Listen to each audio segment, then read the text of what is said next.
Registration کے عمل کی نگرانی کریں گی۔ تنظیمی ڈھانچے کو مزید منظم کرنے کے لیے MQM کی جانب سے عوامی رابطہ مہم بھی تیز کر دی گئی ہے۔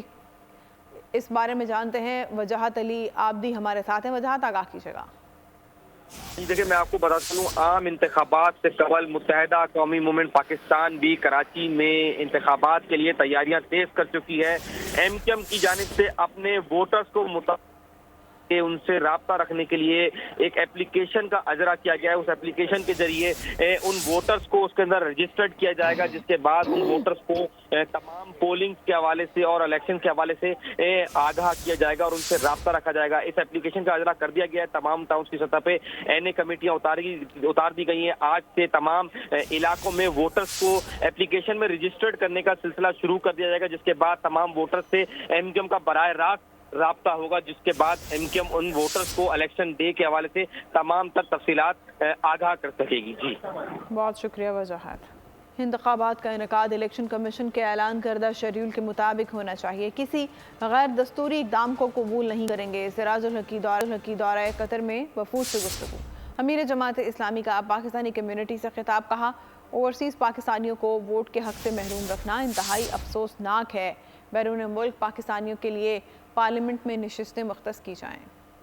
سینٹ آف پاکستان کے کل 100 میں سے 14 ارکان سینٹ میں موجود تھے۔ ان میں سے 12 ارکان کی طرف سے دہشت گردی اور سردی کے باعث 8 فروری کے عام انتخابات ملتوی کرنے کی قرارداد۔ ماضی میں عام انتخابات اور بلدیاتی انتخابات 4 مرتبہ فروری میں ہو چکے ہیں۔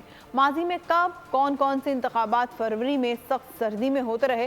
رپورٹ کر رہے ہیں ڈیپٹی بیورو چیف علی شیر۔ امن و امان کی صورتحال اور سخت سردی کے جواز، سینٹ کے 12 ارکان کا 8 فروری کو عام انتخابات ملتوی کرنے کا مطالبہ۔ ایوان بالا میں قرارداد زمینی حقائق کے مطابق بھی ہے یا نہیں؟ کیا ماضی میں کبھی دہشت گردی اور فروری میں انتخابات نہیں ہوئے؟ الیکشن کی تاریخ کچھ اور ہی بتاتی ہے۔ ملکی سیاسی تاریخ پر نظر دوڑائی جائے تو 1997 کے عام انتخابات 3 فروری کو ہوئے۔ 1985 میں 25 فروری کو انتخابی میدان سجا۔ 2008 میں محترمہ بینظیر بھٹو کی شہادت کے باعث انتخابات جنوری کے بجائے 18 فروری کو ہوئے۔ 1977 میں جنرل الیکشن فروری میں ہونا تھے، مگر اپوزیشن اور حکومت کے درمیان تناؤ کے باعث مارچ میں امیدوار انتخابی دنگل میں اترے۔ اس تاریخ کے باوجود آزاد سینیٹر دلاور خان نے 8 فروری کو الیکشن نہ کرانے کی قرارداد پیش کی۔ خیبر پختونخوا میں سال 2021 میں دسمبر کی ٹھٹرتی سردی میں بلدیاتی انتخابات کا مارکہ ہوا، جس میں JUI کو واضح کامیابی ملی۔ 13 اضلاع میں بلدیاتی انتخابات کا دوسرا مرحلہ بھی فروری 2022 سے منعقد ہوا تھا۔ پروڈکشن ٹیم کے ساتھ علی شیر، بول نیوز، اسلام آباد۔ فیصل آباد کے صوبائی حلقہ PP 114 کے بیشتر علاقوں کی سڑکیں اور گلیاں ٹوٹ پھوٹ کا شکار ہیں۔ اہل علاقہ کا کہنا ہے 2018 میں منتخب ہونے والے حکمرانوں نے مایوس کیا۔ شہریوں کا کہنا ہے کہ اس بار ووٹ سوچ سمجھ کر دیں گے۔ جی بالکل، ابھی ہم فیصل آباد کے صوبائی حلقہ PP 114 میں موجود ہیں۔ یہاں پر ہم نے دیکھا ہے کہ یہ مین جو سوشل سیکورٹی روڈ ہے اور فلیٹاں والا چوک یہ مشہور ہے۔ جڑا والا روڈ کے ساتھ بالکل ملک کا سروس روڈ ہے، جہاں پر ٹریفک کا فلو جو ہے کافی رہتا ہے۔ یہ سڑک ٹوٹ پھوٹ کا شکار ہے۔ اسی طرح PP 114 کے مختلف علاقے ہم نے دیکھے ہیں، جس میں نعمت کالونی ہے، اس کے ساتھ ساتھ نجف کالونی ہے، وہاں پر بھی ترقیاتی کام نہیں کروائے گئے۔ اہل علاقہ میرے ساتھ موجود ہیں، ان کی رائے بھی لیتے ہیں۔ نہیں جی، وہ کم کم کوئی نہیں کراؤندے، وہ بس کھان پین دے چکراں چ ہی ہے، ہمیشہ انج ہی ساڈے نال ہوندا۔ ساڈے تے علاقے چ نہیں ہویا، نجف کالونی چ کوئی کم نہیں ہویا۔ گٹراں دا وعدہ کیتا سی، گٹر تے گھر ہجے تک نہیں پے، نہ پائپ لائن پئی نہ گٹر پے۔ آپ بتائیے گا، کام ہونے نہیں چاہیے؟ آپ ووٹ دیتے ہیں کہ آپ کے کام کروائیں، سڑکیں بنیں، سولنگ نالیاں ہوں، سیوریج نظام بہتر ہو۔ جی بالکل ہونا چاہیے، لیکن کرتے نہیں ہیں، غائب ہو جاتے ہیں، ووٹ دے کے پھر غائب ہو جاتے ہیں، اس کے بعد آتے ہی ہیں، جب ووٹ کا ٹائم آتا ہے تو پھر آ جاتے ہیں۔ بار ووٹ سوچ سمجھ کر دیں گے اور اس کو دیں گے جس کا وعدہ جو ہے ووٹ لینے کے بعد، انتخاب جیتنے کے بعد پورا ہوگا۔ آپ کو بتائیں کہ سانحہ 9 مئی میں ملوث شرپسند عناصر کے سوشل میڈیا پر جاری پروپیگنڈا کی اصل حقیقت منظر عام پر آ گئی ہے۔ مخصوص سیاسی جماعت کے ایک نقاب پوش تقریب کار نے متعدد گاڑیوں کی توڑ پھوڑ کی، لیکن سیاسی جماعت سے جڑے اکاؤنٹس نے اس کا جھوٹا الزام ریاستی اداروں پر عائد کر دیا۔ یہ مناظر ہیں گیریجن آفیسرز میس لاہور کے، جہاں نقاب پوش تقریب کار کو گاڑیوں پر ڈنڈے برساتے واضح دیکھا جا سکتا ہے۔ مذکورہ شرپسند نے پہلے شیرپاؤ پل لاہور پر پولیس سے ڈنڈا چھینا اور پھر رخ کیا گیریجن آفیسرز میس لاہور کا۔